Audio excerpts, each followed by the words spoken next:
أعوذ بالله من الشيطان الرجيم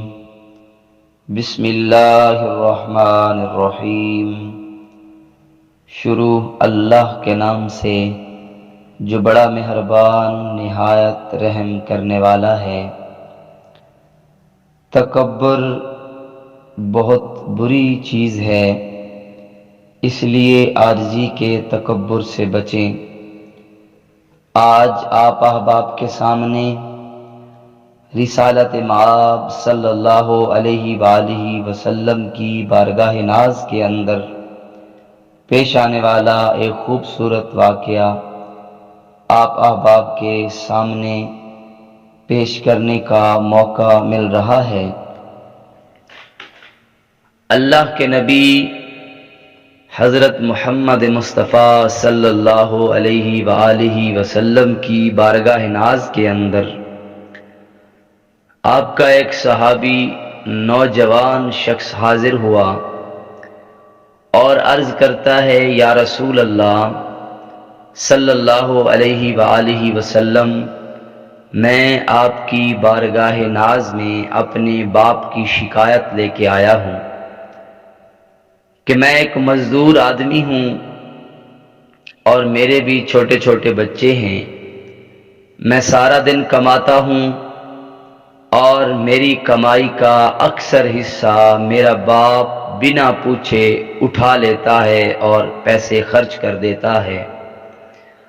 اللہ کے محبوب صلی اللہ علیہ وآلہ وسلم اس جوان کی بات سن کر خاموش ہو گئے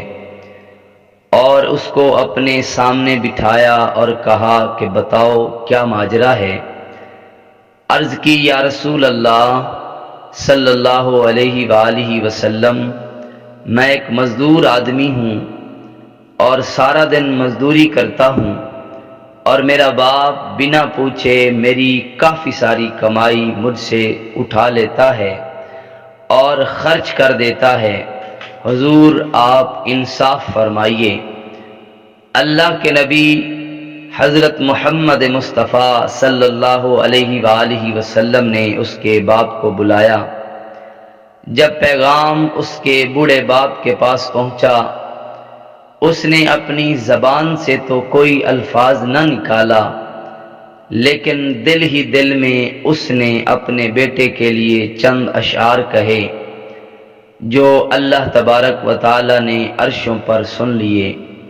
کیونکہ عرب کے اندر بہت بڑے بڑے شعراء گزرے ہیں۔ اس لیے جب اس بزرگ آدمی نے اللہ کے رسول صلی اللہ علیہ وآلہ وسلم کا پیغام سنا، ظاہری تو اسے بڑی خوشی ہوئی، لیکن دل میں ایک درد سا اٹھا،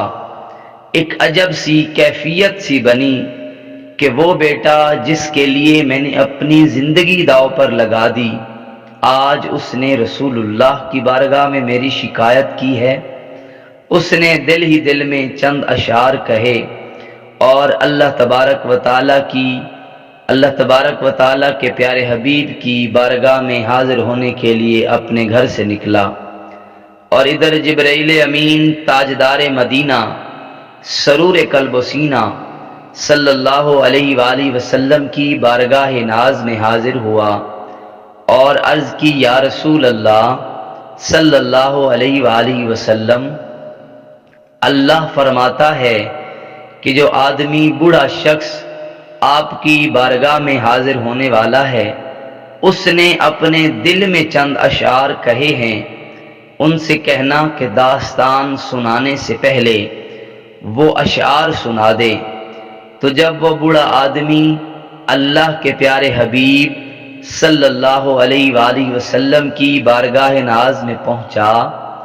تو اللہ کے نبی صلی اللہ علیہ وآلہ وسلم نے ارشاد فرمایا کہ اے صاحب، اپنی داستان سنانے سے پہلے مجھے وہ اشعار سناؤ جو تمہارے دل سے تمہارے کانوں نے بھی نہیں سنے۔ وہ آدمی کہنے لگا، یا رسول اللہ صلی اللہ علیہ وآلہ وسلم، جب سے آپ پر ایمان لے کے آیا ہوں، روز بروز اضافہ ہی ہوتا چلا جا رہا ہے، کیونکہ باتیں ہی ایسی سنی ہیں ابھی میں نے وہ اشعار اپنی زبان سے ادا نہیں کیے، لیکن آپ کا رب کتنا طاقتور ہے کہ جس نے میرے دل کی باتوں کو بھی جان لیا، دل کی پوشیدہ رازوں کو بھی جان لیا۔ اور اللہ کے نبی صلی اللہ علیہ وسلم نے ارشاد فرمایا، تو پھر ذرا وہ اشعار سنائیے۔ اس نے عربی میں چند اشعار اللہ کے حبیب کی بارگاہ میں پیش کیے، جن کا ترجمہ کچھ یوں ہے۔ وہ کہتا ہے، یا رسول اللہ صلی اللہ علیہ وآلہ وسلم، میں نے اپنے بیٹے کے لیے جو اشعار کہے ہیں وہ ذرا سنیے۔ یوں تھے کہ اے بیٹا، جب تو پیدا ہوا تو ہم نے جینا ہی چھوڑ دیا، اور تیری پرورش کے لیے ہم نے اپنے آپ کو غموں کے اندر چور چور کر دیا۔ تجھے سردی سے بچانے کے لیے ہم نے ٹھنڈی یخ ہواؤں کا مقابلہ کیا، تجھے گرمی سے بچانے کے لیے تپتے ہوئے صحرا کی گرم ہواؤں کا سامنا کیا۔ تجھے اگر رات کو نیند نہیں آتی تھی تو ساری ساری رات تیرے سرانے جاگتے ہوئے گزر جاتی تھی، اور تجھے کھانا کھلانے کے لیے ہم نے اپنا پیٹ کاٹا، تجھے سکھ دینے کے لیے ہم نے دکھوں کو گلے لگایا، تجھے غموں سے بچانے کے لیے ہم نے غموں سے صلح کر لی، اور جب تو کبھی بیمار ہوتا تھا تو ہم ساری ساری رات تیرے اوپر بیٹھا کرتے تھے، کبھی تیری ماں جاگتی تھی، کبھی میں جاگتا تھا، اس ڈر سے کہ کہیں تو مر نہ جائے۔ تجھے بچانے کے لیے کبھی اللہ کی بارگاہ میں دعاؤں کا رجوع کرتے تھے، تو کبھی دواؤں کا رجوع کرتے تھے، تو کبھی طبیب کے پاس جاتے تھے کہ تو بچ جائے، تیری صحت ٹھیک ہو جائے، تجھ پر کوئی آنچ نہ آئے۔ اور زمانے نے میرے سارے دکھ اپنے سر میں نے لے لیے، تجھے خوش رکھنے کے لیے میں نے سارے دکھوں کو گلے لگا لیا، تجھے خوش رکھنے کے لیے، تجھے خوش رکھنے کے لیے۔ اور زمانے نے پھر ایسا موڑ بھی دیکھا کہ میری جوانی کے سارے انداز اور بیان تجھ میں ڈال دیے، اور مجھے بڑھاپا مل گیا، میری ہڈیوں کا گودا تیری ہڈیوں کو مل گیا، میری ہڈیاں بوڑھی ہوتی چلی گئیں، تیری ہڈیاں جوان ہوتی گئیں، میں بڑھیپے کی حالت میں چلتا گیا، میرے بال سفید ہو گئے اور تو عین شباب پر پہنچ گیا۔ میں نے ہر دکھ تیرے لیے برداشت کیا، لیکن آج تیری آنکھیں سر پر لگ گئی ہیں کہ تو نے مجھے اپنا باپ نہیں، نوکر بھی نہیں سمجھا، اور میں اپنا 30 سالہ خواب دیکھوں یا اپنی ان باتوں کو دیکھوں کہ تو نے کس انداز سے میرے ساتھ بات کی ہے کہ میری ساری محنتیں رائے گاں کر دی۔ اے بیٹا، مجھے اپنا باپ نہ سہی، ایک نوکر سمجھ کے بات کر لیتا، ایک پڑوسی سمجھ کے میرا حال پوچھ لیتا۔ اے بیٹا، تو نے تو ایک بار بھی میرا حال نہ پوچھا، تو نے تو ایک بار بھی مجھ سے گفتگو نہ کی۔ اے بیٹا، جو بات تو نے رسول اللہ صلی اللہ علیہ وآلہ وسلم کی بارگاہ میں پیش کی، کاش تو ایک بار مجھ سے پوچھ لیتا، اپنے پیسوں کا حساب مجھ سے لے لیتا۔ یہ دکھ بھری داستان، کیونکہ عربی کے اشعار ان کو الفاظوں میں بیان نہیں کیا جا سکتا، یہ تو بس ایک واقعہ آپ کے سامنے بیان کر رہا ہوں۔ اس بزرگ نے، ان صاحب نے جو دکھ بری داستان اللہ کے محبوب کی بارگاہ میں پیش کی، وہ ان الفاظوں میں بیان کرنے سے قاصر ہوں۔ جب اس نے اپنی داستان اللہ کے محبوب کی بارگاہ میں عرض کی کہ یا رسول اللہ، میں نے اپنی جوانی اس پہ قربان کر دی، اپنا سارا کچھ اس پہ قربان کر دیا۔ جب یہ دکھ بری داستان اللہ کے محبوب سن رہے ہیں تو اللہ کے محبوب کی کیفیت کیا ہے کہ آنسو موتیوں کی طرح میرے محبوب کی آنکھوں سے بہ رہے ہیں، اور ان آنسوؤں سے داڑھی مبارک تر ہے۔ اللہ کے محبوب زارو قطار رو رہے ہیں۔ اللہ کے محبوب صلی اللہ علیہ وآلہ وسلم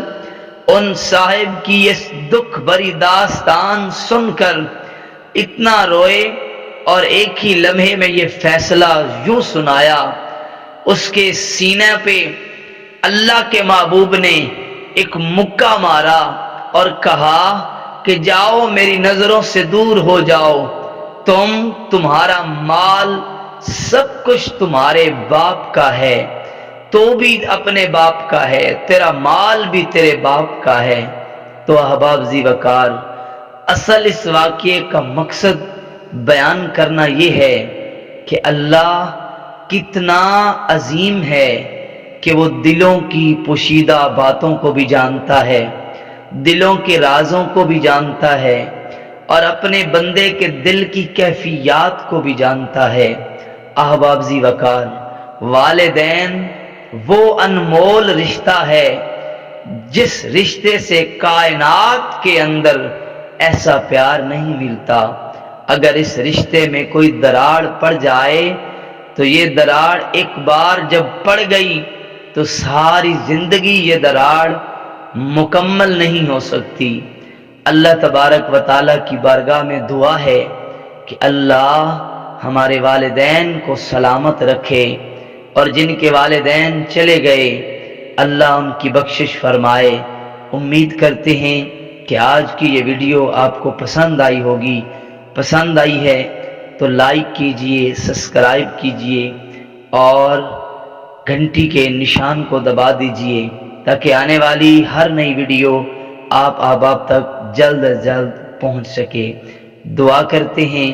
کہ اللہ پاک سب کے والدین کو سلامت رکھے اور ان کا ادب اور احترام کرنے کی توفیق عطا فرمائے۔ آمین ثم آمین۔